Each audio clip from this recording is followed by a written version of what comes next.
Rise and shine, Mr. Freeman. Rise and shine. And so it begins, the greatest first-person shooter ever made. You're back as Gordon Freeman in a game that is now incredibly 20 years old. You find yourself in City 17, a run-down Eastern Bloc shithole somewhere in Europe. You are alone and at the mercy of a new threat. But then, a friendly face appears. It's Barney! About that beer I owed you. Barney of Black Mesa. Barney of Half-Life 1, circa 1998. Morning, Mr. Freeman.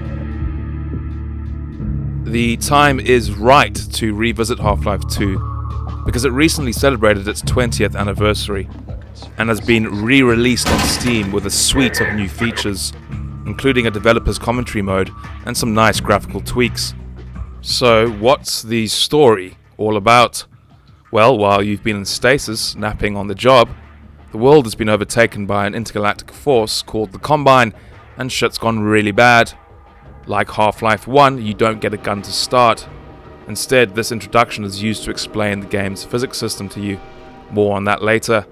Soon, you're forced into a tense dash from the Combine before Alex shows up, daughter of Eli from Half-Life 1. Dr. Freeman, I presume. I better hurry. You find yourself in Kleiner's lab, where an old friend is waiting for you. Cue the legendary soundtrack.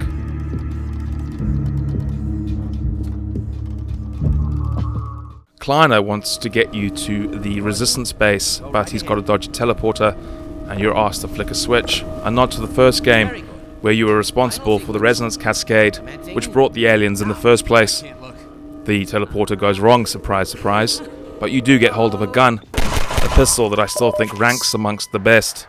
The quick-fire pop-pop is delicious, and the context-sensitive soundtrack is superb. You're then forced to grab an airboat, where Half-Life 2 spreads its wings during the water hazard mission. Here, there are much larger levels that you move through, and if I'm honest, these haven't held up as well as the rest of the game. Back in 2004, this was something pretty new, but now it's been done better. These quasi-open worlds are pretty standard stuff by this time, and it all culminates in a pretty bog-standard battle with a gunship. It's the more tightly paced sections of the game where Half-Life 2 is still tops. And what do you know? That's what we get next.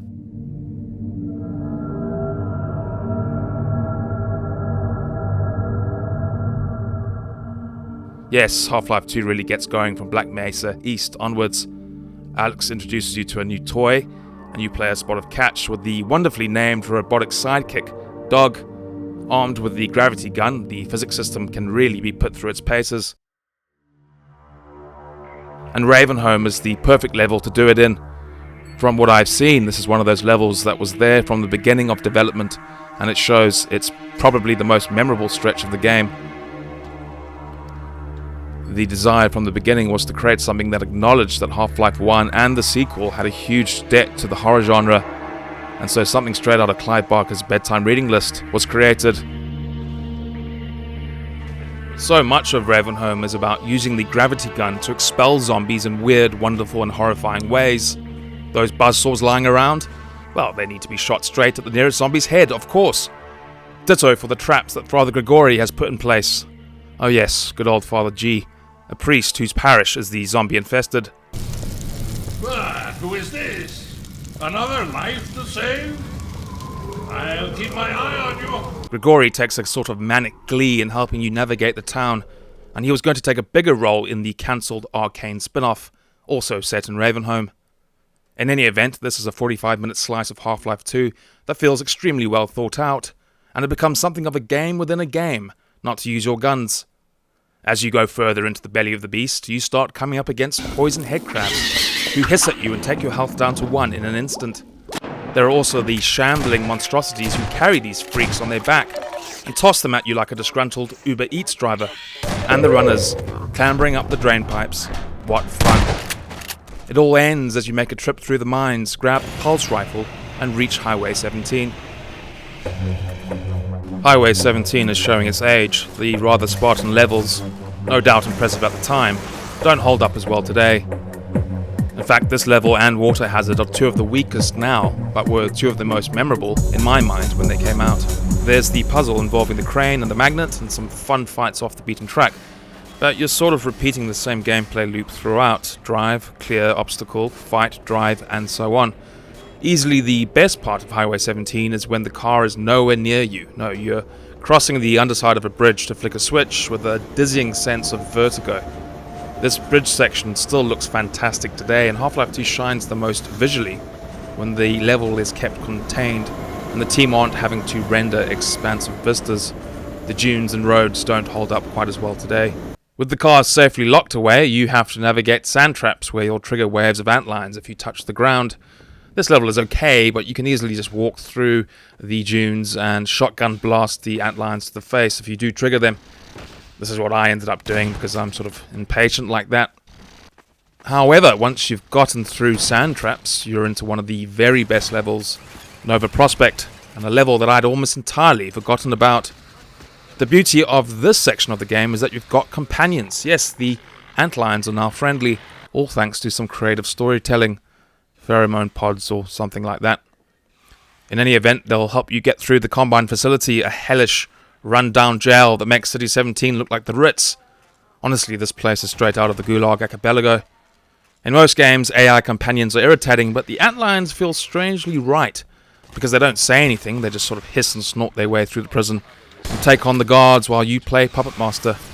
What's really cool is they'll break through walls and floors to get to you, occasionally catching you by surprise. Because you've got help, this is also one of the most tricky areas I find. The Combine AI is sneaky, there are lots of gun turrets to look out for, and on a number of occasions I was down to very little health and having to problem solve my way out of trouble in real time. It's really great stuff. Generally, it's accepted that the second half of the game isn't as strong as the first, with the midway point around the end of Ravenholm, but Nova Prospect surprised me with how good it still is. This is definitely one of the very best levels in the game, a few annoying boss fights notwithstanding. Entanglement is one of the more important stretches of story in Half-Life 2. It reveals that your supposed ally Mossman is a double agent. Absence of Gordon Freeman. You would have had Freeman if you'd been patient and just waited for my signal. And it reaffirms that portals kinda suck.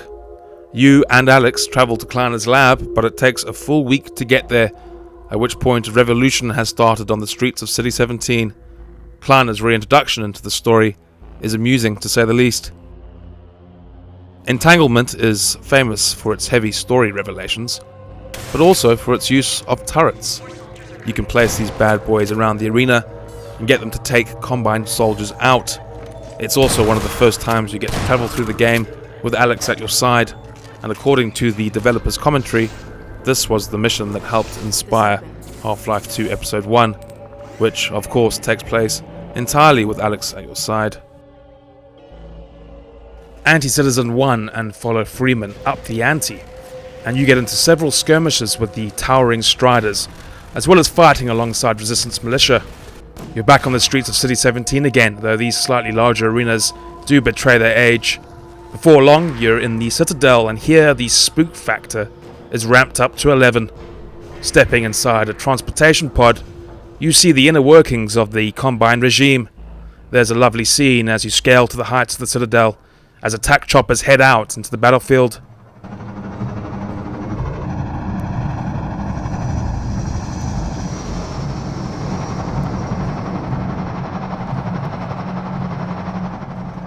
This final stretch of the game also sees you lose your weapons, another nod to Half-Life 1, but this time you get to keep the gravity gun, which is inadvertently supercharged by the Combine defenses.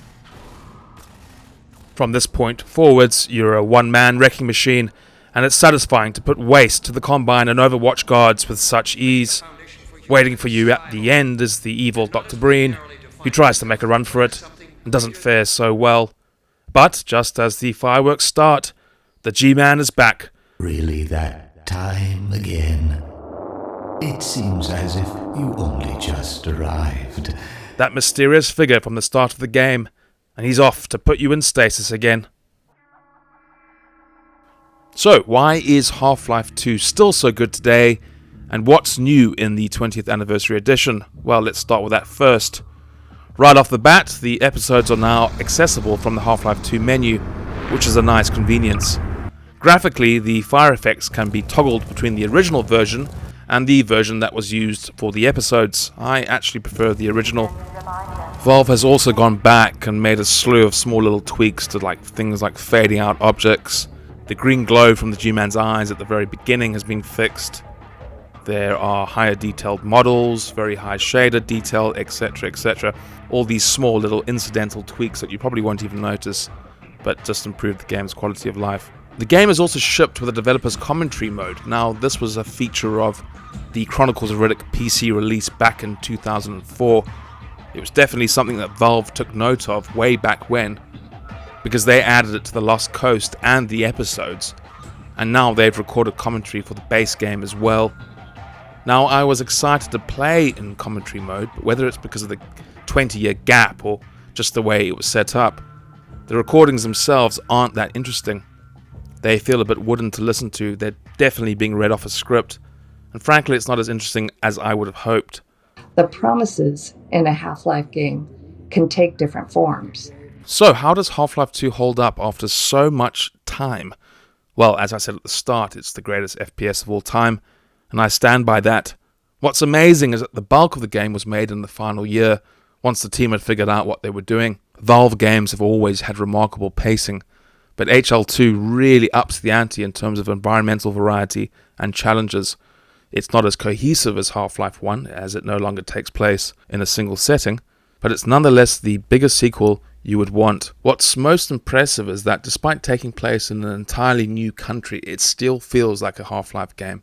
And all this time later, it's clearly the benchmark that FPS single-player titles have been looking at. A couple of things to point out. The attention to detail is insane. There's a moment in Nova Prospect where I knock over a turret and it makes the room explode into flames because it strikes one of the pipes as it's falling over. Now, this isn't a canned animation. This is organic. And I tried to make it happen again and failed. The gun simply fell over, spraying bullets, without causing a fire. This is a game released in 2004, the bulk of which was made in 2003. Absolutely astounding. There are other incidental touches. The menu changes, for instance, depending on the level you're currently on. A tiny detail, but it just goes to show how Valve do things properly. The enemy AI is still great.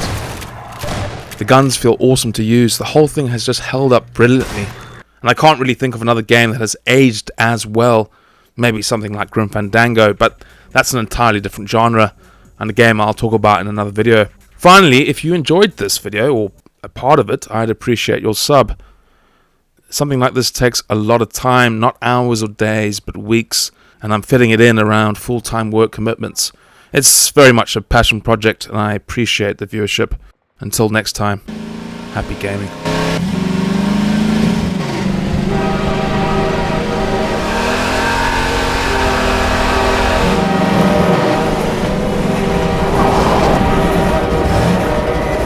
Of course, your question touches on one of the basic biological impulses. In all its